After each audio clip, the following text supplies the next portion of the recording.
کیا کہا تم نے دادا کو کہ میں جاہل سردار ہوں؟ وجدان نے زرمینہ کے سینے پر انگلیاں چلاتے ہوئے جنونی انداز میں کہا۔ اوہ وجدان، آہ! اس کے لمس سے زرمینہ بن پانی کی مچھلی کی طرح تڑپ رہی تھی۔ وجدان نے اس کی دھڑکنوں کو پکڑا اور مسلنے لگا۔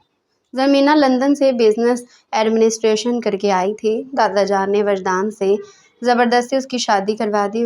وہ اس کے تایا کا بیٹا تھا۔ زرمینہ اس بڑی مونچھوں والے سردار کو پسند نہیں کرتی تھی، لیکن شادی کی پہلی رات وجدان نے زرمینہ کو خود سے لپیٹ کر ایسا نشہ چڑھایا کہ اگلی رات زرمینہ خود ہی اس کے ساتھ لپٹ کر مزے سے میرا دماغ خراب نہیں ہے جو میں آپ کے مچھڑ اور جاہل پوتے سے شادی کروں۔ میں اس کو دیکھتی ہوں تو میرا دماغ غصے سے گھومنے لگتا ہے۔ اس کو دیکھ کر ہی مجھے کوفت محسوس ہوتی ہے۔ میں اس کے ساتھ گزارا نہیں کر سکتی ہوں، زرمینہ نے دادا کی آنکھوں میں دیکھتے ہوئے دو ٹوک انداز میں کہا۔ دوسری طرف صفدر صاحب غصے سے اپنی جگہ پر اٹھ کھڑے ہوئے تھے۔ میں نے تمہیں اس وجہ سے لندن نہیں بھیجا تھا کہ واپس آ کر تم خاندانی روایات بھول جاؤ۔ تم بہت اچھے طریقے سے جانتی ہو بچپن میں ہی تم دونوں کی منگنی ہو گئی تھی، اور ہمارے خاندان میں منگنیاں نہیں ٹوٹا کرتی۔ شادی تمہاری وجدان خان سے ہی ہوگی، چاہے تو تمہاری مرضی کے ساتھ ہو یا پھر زبردستی ہی صحیح۔ دادا جان کا لہجہ دو ٹوک تھا اور ہر طرح کے جذبے سے پاک تھا۔ دوسری طرف زرمینہ غصے سے بدخواہ رہ گئی تھی۔ ٹھیک ہے تو پھر میں بھی دیکھتی ہوں آپ کیسے اس گھٹیا انسان کے ساتھ زبردستی میرا نکاح کرتی ہیں۔ میں مر جانا پسند کروں گی لیکن کبھی بھی اس جاہل سردار کی بیوی نہیں بنوں گی جسے عورتوں سے بات کرنے تک کی تمیز نہیں ہے۔ اور میں آپ کو بھی ایک بات بتا دیتی ہوں، میں آپ کو اپنے ساتھ زبردستی کرنے کی اجازت نہیں دوں گی۔ وہ یہ کہہ کر لمبے لمبے ڈھنگ بڑھتی ہوئی اپنے کمرے کی طرف بڑھ گئی تھی۔ اس کی آنکھیں آنسوؤں سے بھیگی ہوئی تھی۔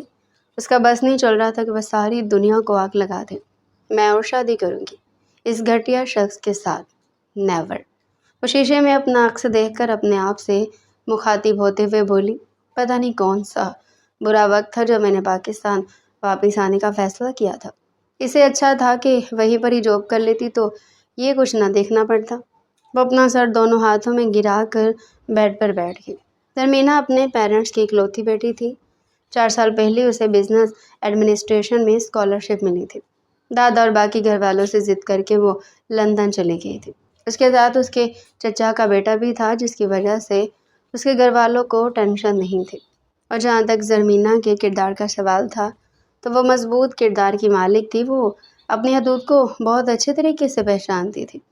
یہی تو وجہ تھی کہ 4 سال وہاں پر گزارنے کے باوجود بھی اس نے کوئی ایسی حرکت نہیں کی تھی جس طرح اس کے ماں باپ کی عزت پر کوئی حرف آتا۔ اس کا ارادہ باقی کی زندگی بھی لندن میں ہی گزارنے کا تھا، لیکن دادا جان کی اچانک طبیعت خرابی کی وجہ سے اسے پاکستان واپس آنا پڑا۔ یہاں پر پہنچ کر اس پر یہ راز آشکار ہوا تھا کہ دادا کی طبیعت نہیں بلکہ نیت خراب ہے۔ انہوں نے اسے پاکستان اپنی خراب صحت کی وجہ سے نہیں بلکہ اس کی شادی کے سلسلے میں بلایا تھا۔ وہ چاہتے تھے کہ اب جلد از جلد زرمینہ کا گھر بچ جائے۔ جب زرمینہ کو یہ پتہ چلا کہ وہ اس کی شادی اس کے بچپن کے منگ وجدان خان سے کروانا چاہتی ہیں تو وہ ہتھے سے اکھڑ گئی۔ اس کا بس نہیں چل رہا تھا کہ وہ ساری دنیا کو آگ لگا دے۔ ابھی بھی کمرے میں بیٹھی اسی بارے میں سوچ رہی تھی۔ کبھی کبھار اس کا دل کرتا تھا کہ وہ حویلی سے بھاگ جائے، لیکن اگر وہ ایسا کرتی تو اسے اس کے گھر والوں کی عزت پر آنچ آتی اور وہ خود بھی کبھی اپنے آپ سے نظر ملانے کے قابل نہ رہتی۔ اب اسے کوئی ایسا کام کرنا تھا جس سے سانپ بھی مر جاتا اور لاٹھی بھی نہ ٹوٹتی۔ کافی دیر سوچ بچار کے بعد وہ بالآخر اس نتیجے پر پہنچی کہ وہ کزن کی شادی پر گاؤں حویلی میں جائے گی ضرور، لیکن وہاں پر پہنچ کر وہ وجدان سے دو ٹوک انداز میں بات کرے گی کہ وہ سردار خود ہی شادی سے انکار کر دے، اور اگر اس نے انکار نہیں کیا تو وہ اسے مجبور کر دے گی۔ آج کل اس کے گھر میں اس کے تایا کے بیٹے جلال کی شادی کی باتیں چل رہی تھی۔ وہ جو گاؤں میں بڑے تایا ابو کے ساتھ رہتا تھا، سب کزنز گاؤں جانے کے لیے بہت زیادہ ایکسائٹیڈ تھے، لیکن زرمینہ وہاں پر نہیں جانا چاہتی تھی، صرف اور صرف وجدان کی موجودگی کی وجہ سے۔ اب چونکہ وجدان سے بات کرنا ضروری تھی اس لیے وہ راضی ہو گئی۔ شام کے وقت وہ ٹی ٹائم پر لان میں جہاں پر سب لوگ موجود تھے، دادی اسے دیکھ کر یکدم خاموش ہو گئی تھی۔ میری برائیاں کر لیں دادی جان، مجھے برا نہیں لگتا، اب تو ویسے بھی مجھے عادت ہو گئی ہے۔ ارے میری بچی، میں تمہاری برائیاں کیوں کروں گی؟ میں تو تمہاری تعریفیں کری تھی کہ میری بچی بہت ہی فرمانبردار اور قابل ہے، اسے مکھن لگاتے ہوئے بولی۔ زرمینہ نے ایک نظر اپنی ماں پر ڈالی جو کہ